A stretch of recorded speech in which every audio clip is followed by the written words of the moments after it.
బజార్కి వెళ్ళి యాపిల్ పళ్ళు ద్రాక్ష పళ్ళు తీసుకురారా. అలాగే. ఏమిటి మీకు పళ్ళు కావాలా? అవును. పక్క నిమిషం ఆగండి.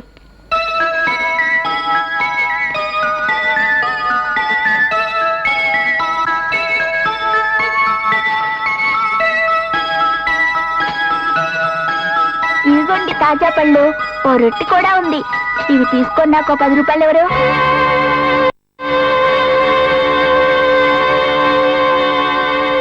ఎరా నీకు అసలు బుద్ధుందా? నేను తింటానికి తీసుకొచ్చిన పళ్ళు డబ్బులు కమ్మేస్తావా? ఏ ఈ పళ్ళు తింటే మాత్రం నువ్వు బతికిపోతావా? రేపు ఎలాగపోయేవాడుగా.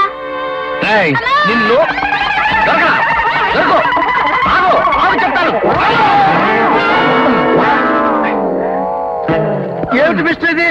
నువ్వు పరుగులు తీయడానికి హాస్పిటల్ అనుకున్నావా, మున్సిపల్ స్టేడియం అనుకున్నావా? సారీ సార్, మా వాడు ఏదో అలర్ట్ చేస్తుంటేను. అయితే మాత్రం నువ్వు పీటీ ఉషలో పరుగులు తీయాలా? అసలే నీకున్నది 24 గంటల టైము. అందులో 12 గంటలు ఆల్రెడీ ఖర్చు అయిపోయింది. ఇలా పరుగులు తీస్తుంటే ఆన్ ది స్పాట్ నువ్వు చచ్చిపోతావు. అది నీకు లాసు, ఫీజు పరంగా నాకు లాసు. Mind it.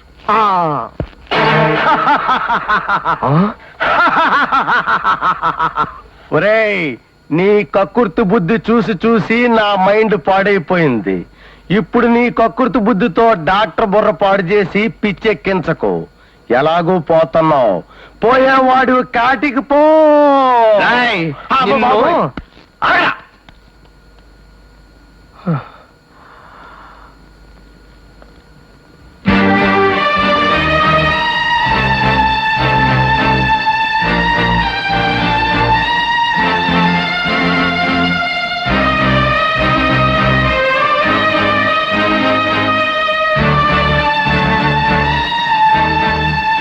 ఏమైంది మీరు వెళ్ళిన పని?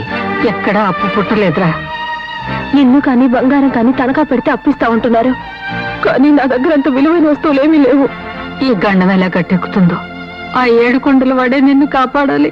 ఆ 7 కొండల వాడి హుండీలో ఏ రోజైనా 1 పైసైనా వేస్తారైనా హాయ్ నిన్ను బ్రతికించడానికి. నాకున్న జబ్బు బ్రెయిన్ ట్యూమర్ కాదురా. నీ మాటలతో నువ్వే నన్ను చంపే